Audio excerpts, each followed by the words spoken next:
magazine hebdomadaire de la MINUSCA. Voici les grands titres de ce soir. Les élèves et lycéens des écoles centres mixtes A et B et ceux du lycée moderne de Bossangwa ont bénéficié de 3 bâtiments scolaires équipés de tables et de bancs. Les bâtiments ont été construits dans le cadre d'un projet de réduction de la violence communautaire. Le chef de la MINUSCA, Moncœur Ndiaye, a reçu le nouveau commandant de l'état-major conjoint de Bangui, le général de brigade Alonim Tagouniandi et ensuite le directeur Afrique francophone du centre pour le dialogue humanitaire, Alexandre Libianski.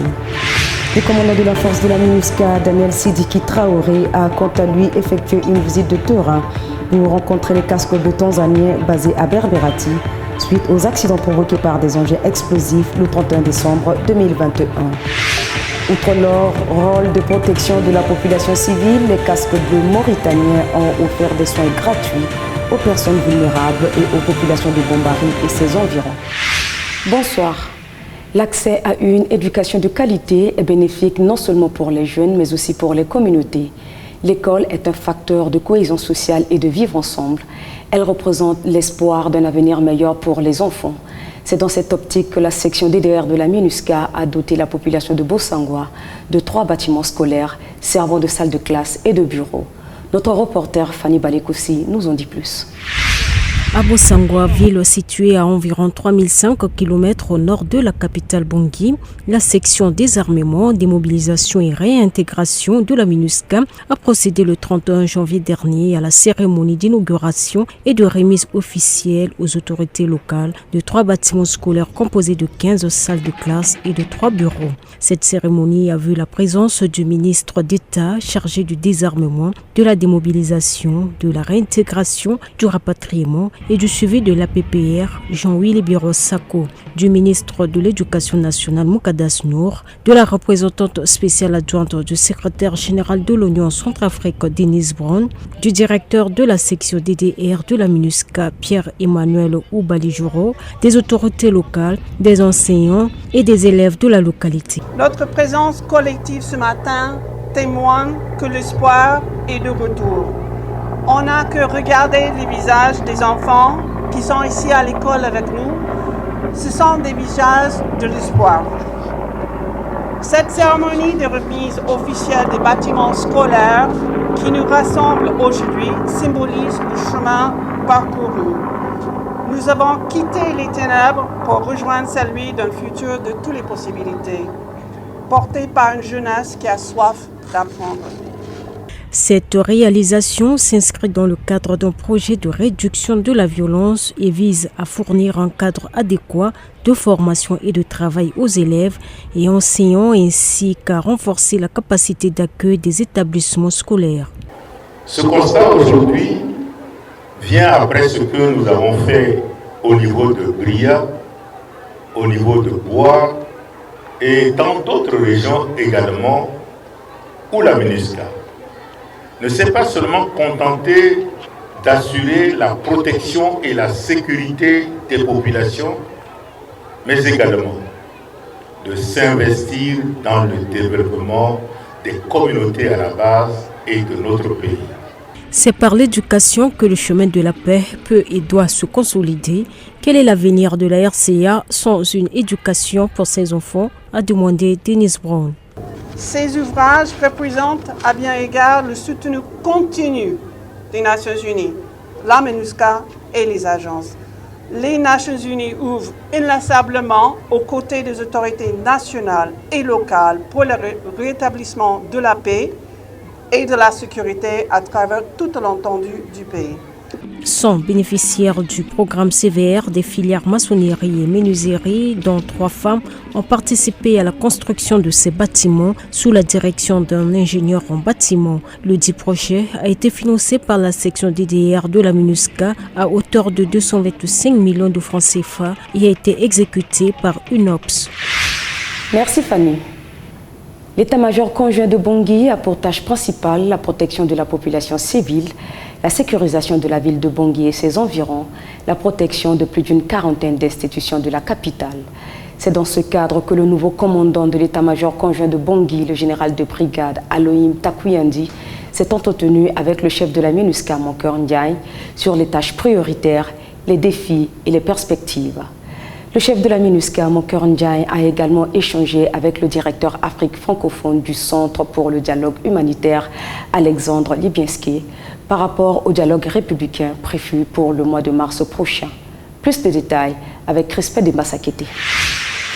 Le représentant spécial du secrétaire général des Nations Unies en Centrafrique et chef de la MINUSCA, Moker Ndiaye, a reçu en audience le mercredi 2 février 2022 le nouveau chef d'état-major conjoint de Bangui, le général de brigade Aloyin Takuyandi du Togo, accompagné du commandant de la force de la MINUSCA, le général de corps d'armée Daniel Sidiki Traoré.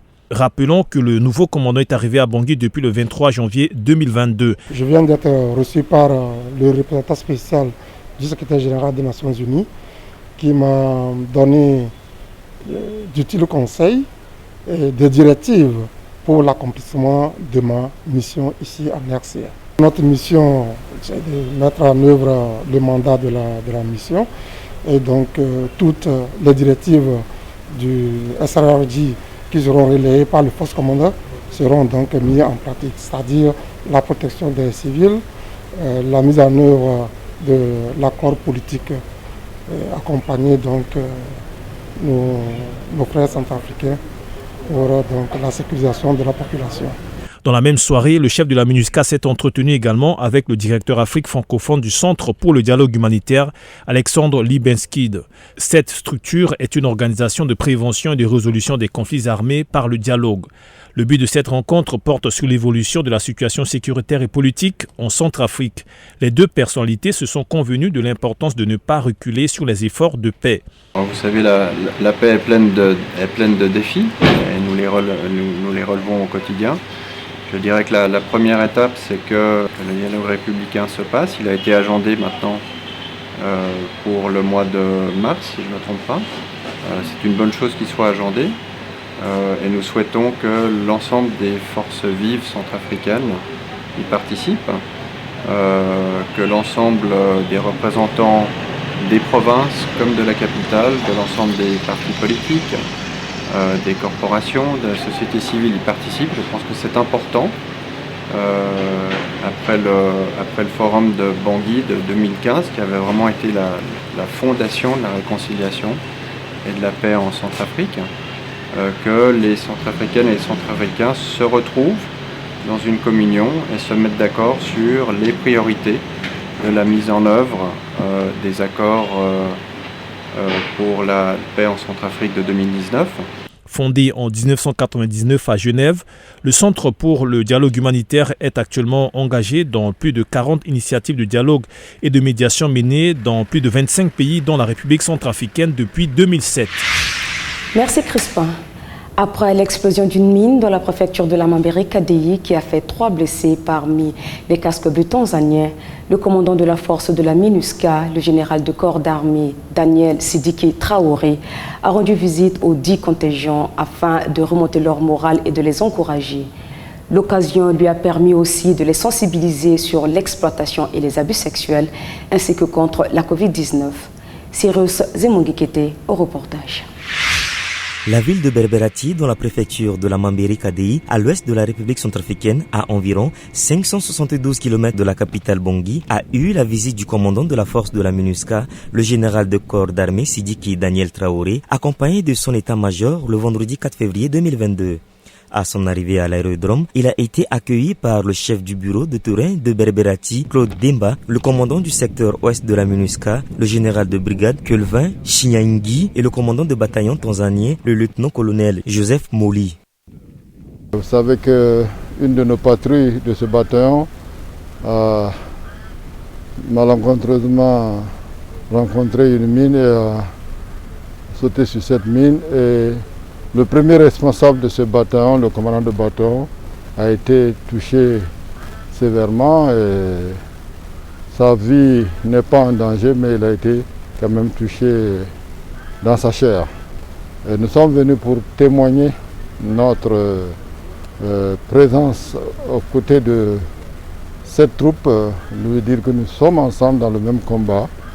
Nous avons aussi été très affectés par ce malheureux incident. Et lorsque ça se passait, j'étais en déplacement. J'ai de suite été informé, j'ai dépêché mon intérimaire qui était sur les lieux, qui s'est rendu donc et a rendu visite. Mais je me suis dit, dès que je rentrerai de mon déplacement en Centrafrique, l'une de mes premières missions était de venir témoigner de ce soutien à cette unité, le bataillon tanzanien qui est installé à Berberati, dans la zone de responsabilité pour la partie sud-ouest de notre zone de responsabilité dans le secteur ouest.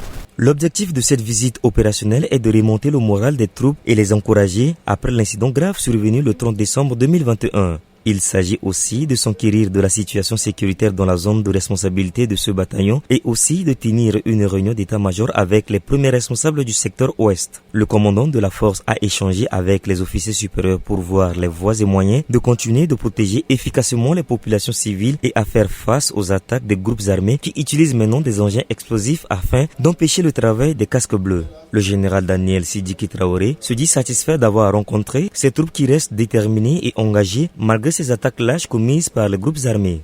J'ai profité aussi de leur passer d'autres messages afin qu'ils demeurent professionnels et très engagés dans le combat, c'est-à-dire donc la lutte contre les exploitations et abus sexuels, être fortement engagés lorsqu'ils vont en opération, robustes et très dissuasifs, et s'il le faut, combattre les ennemis qui se présenteraient devant leur chemin, être aussi proactif, c'est-à-dire d'évancer les événements avant que ces événements n'adviennent, ne surviennent.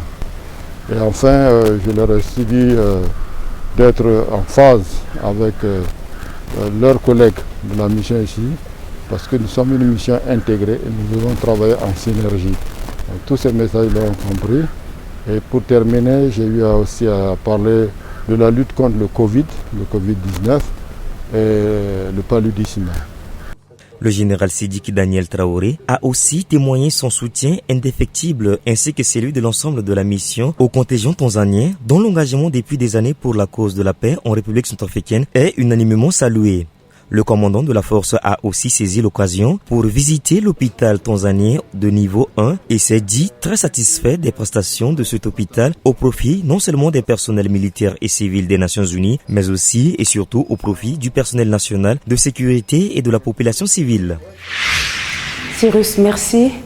Pour travailler en harmonie avec la population locale, les casques bleus cambodgiens et mauritaniens de la MINUSCA mènent des actions civilo-militaires dans la ville de Bambari. À cet effet, ils ont construit un terrain de football, fourni des soins gratuits et offert des kits de sport aux jeunes. Suivant le reportage de Constantin Josias Ngoutendi. La ville de Bambari, située à l'est de la République centrafricaine, dans la préfecture de la Ouaka, à 376 km de la capitale Bangui, a accueilli une délégation de la force de la MINUSCA conduite par le général de corps d'armée, Sidiki Daniel Traoré, le vendredi 28 janvier 2022. L'objectif de cette visite de travail est de participer à l'activité civilo-militaire organisée dans la cour de la mairie de Bambari par le contingent mauritanien de la MINUSCA assisté des médecins de l'hôpital de la dite localité. C'est une crise récurrente qui a affecté sensiblement cette population. Elle n'a pas les moyens de se prendre en charge, mais à travers ce geste, ça va contribuer davantage à son bien-être. Ça va contribuer davantage à renforcer les liens de collaboration qui existent entre la communauté et la MINUSCA. Cette activité s'inscrit dans le cadre de l'opération conjointe de domination de zone qui s'est tenue du 20 au 30 janvier 2022. La campagne de soins médicaux gratuits avait pour but d'apporter des soins appropriés aux populations, de faire des dons de médicaments et des kits de santé au profit des populations les plus démunies. De même, une distribution d'eau potable a eu lieu. Le commandant de la force de la MINUSCA, le général Sidiki Daniel Traoré, accompagné du commandant du contingent mauritanien, du chef du bureau de la MINUSCA de Bambari, Ibrahima Diouf, du maire de Bambari, Abel Matipata, et du sous-préfet de Bambari, Saturnin Nikez Grépandé, a lancé officiellement l'activité en remettant des kits de soins aux patients. S'en est ensuite suivi les consultations à proprement dites. Je salue aujourd'hui la présence parmi nous du personnel médical de la cité de Bambari, que j'ai eu l'occasion de voir à l'instant même à côté du personnel médical de la MINUSCA. Ceci est un bon signe de cohésion et d'intégration et c'est comme cela que nous pouvons réussir. Les populations ont vraiment besoin de soins. Le sous-préfet l'a déjà signalé. Les crises récurrentes ont déstructuré la chaîne médicale et je crois qu'ensemble, si nous voulons bien, nous pouvons réussir à commencer à faire quelque chose en attendant qu'on puisse bâtir de façon définitive cette chaîne médicale de façon durable aussi. Ce type d'activité a été mené maintes fois et le commandant de la force de la MINUSCA réitère l'engagement de la mission à continuer à travailler avec la population, les structures médicales de la ville et de la région. Le général Sidiki Daniel Traoré a également procédé à une remise symbolique des kits de santé. Un des patients en témoigne. C'est hier que j'ai entendu que le MINUSCA est venu pour distribuer le médicament. C'est pour cela que je suis venu. Je remercie beaucoup que j'ai pris le cadeau du MINUSCA. Je remercie sur le mot santé et pour protéger le Covid-19.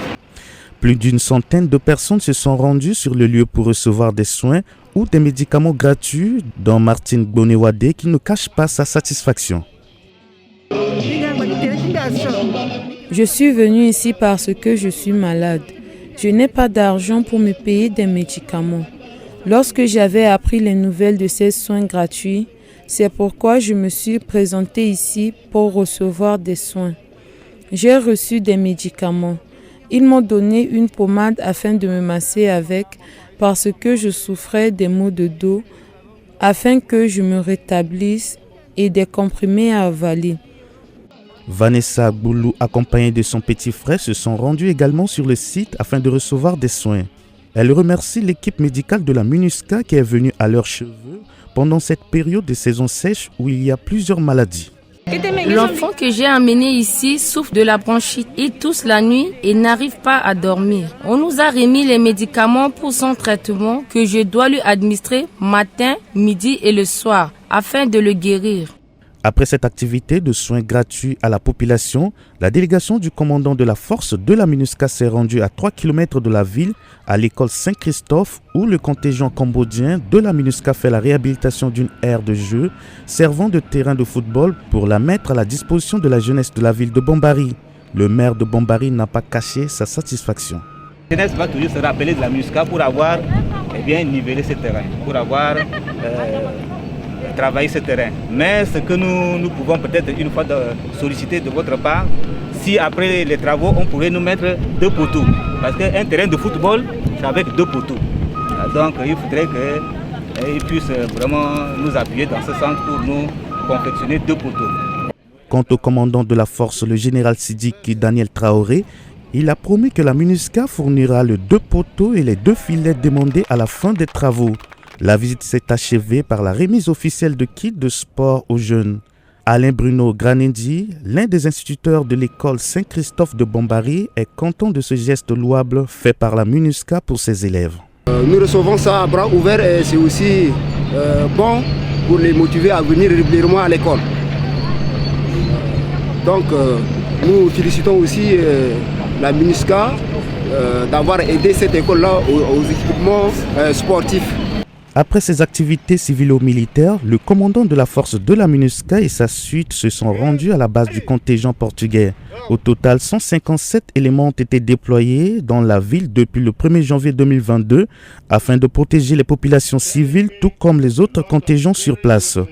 Le général Sidiki Daniel Traoré a profité de l'occasion pour s'adresser aux troupes portugaises sur leur professionnalisme dans le travail et les encourager à continuer à travailler dans cette lancée. Rappelons que les troupes portugaises ont fait montre d'un grand professionnalisme et ont engagé en janvier 2019 une action de domination sur l'axe Bombari-Alindao pour déloger les groupes armés de la ville de Bombari en repoussant les groupes armés de l'UPC de Alindarassa. Merci Constantin. Nous suivrons tout à l'heure les propos de notre invité du jour à la conférence de presse hebdomadaire de la MINUSCA, le commandant de la force de la MINUSCA, le général de corps d'armée Daniel Sidiki Traoré. Il nous parlera d'un certain nombre d'activités et d'actions de la force de la MINUSCA sur le terrain depuis quelques mois. Restez avec nous.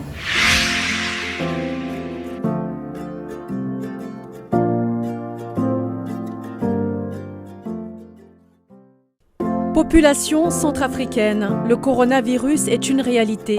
Pour empêcher sa propagation, observez et respectez les mesures barrières. Lavez-vous fréquemment les mains avec de l'eau et du savon ou avec une solution hydroalcoolique. Évitez les embrassades et accolades, évitez de vous serrer les mains. Toussez ou éternuez dans le pli de votre coude ou dans un mouchoir jetable. Jetez-le dans la poubelle et lavez-vous immédiatement les mains. Évitez de vous toucher les yeux, le nez ou la bouche. Respectez l'écart d'1 mètre de distance sociale. Si vous avez de la fièvre, vous toussez, vous avez un écoulement nasal ou sentez une gêne respiratoire, restez chez vous et contactez sans délai une structure de santé.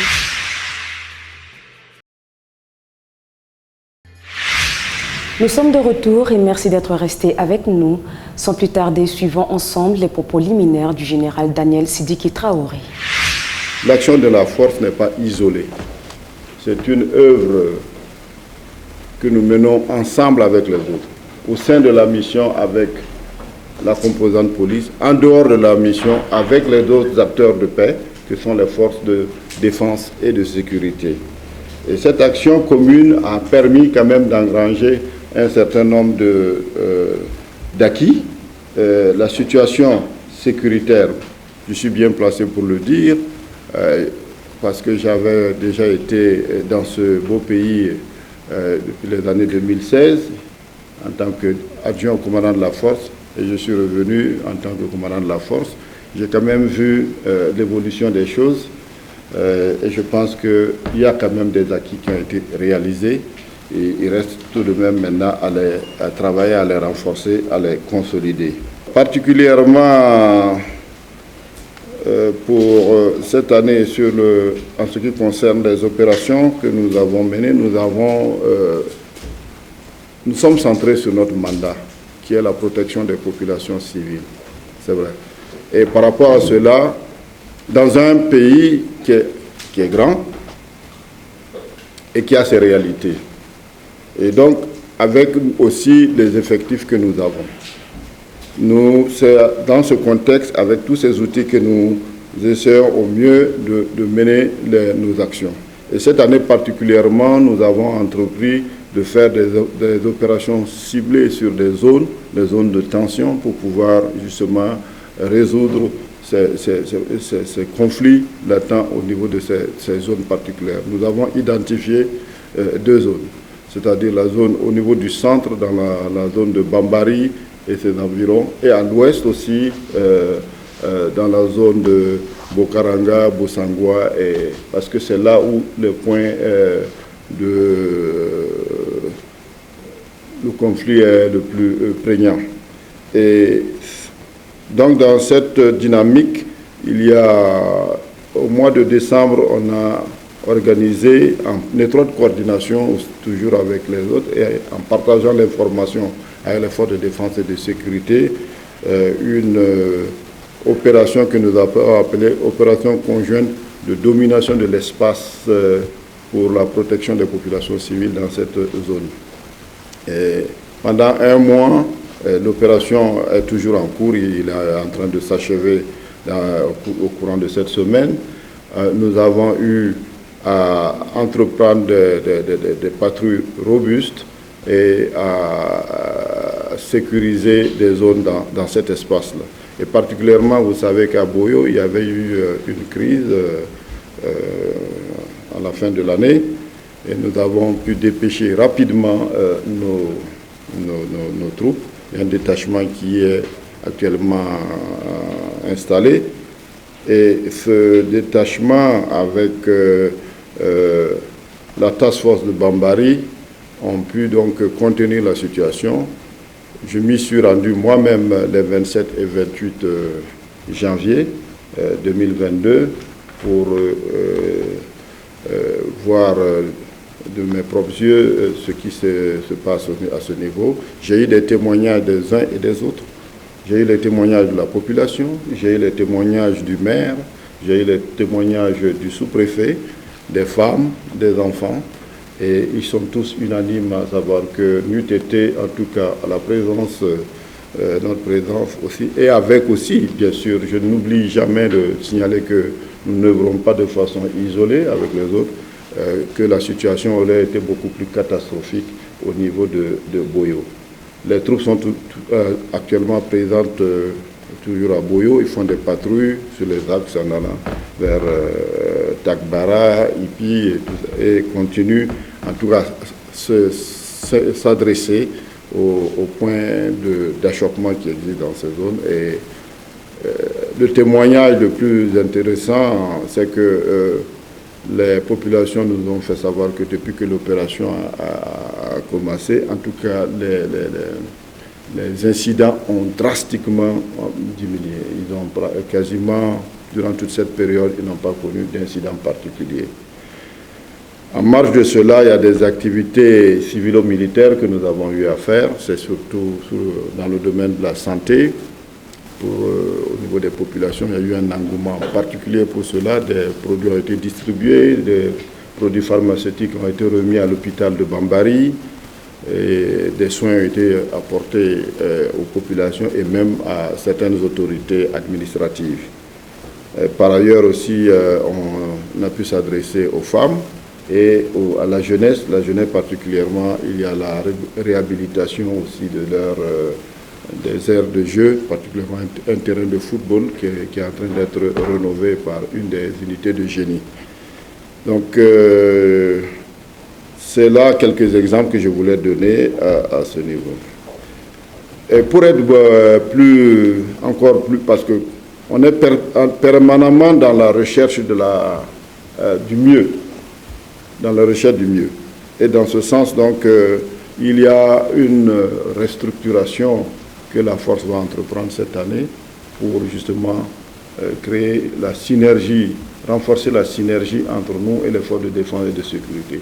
Donc lorsque nous allons recevoir les renforts qui nous ont été promis depuis l'année dernière pour faire face à la menace qui prévaut toujours, la force va se restructurer dans la période de janvier à juin et être en phase, comme je le disais tantôt, avec les forces de défense et de sécurité, parce que la coordination à ce niveau est extrêmement importante.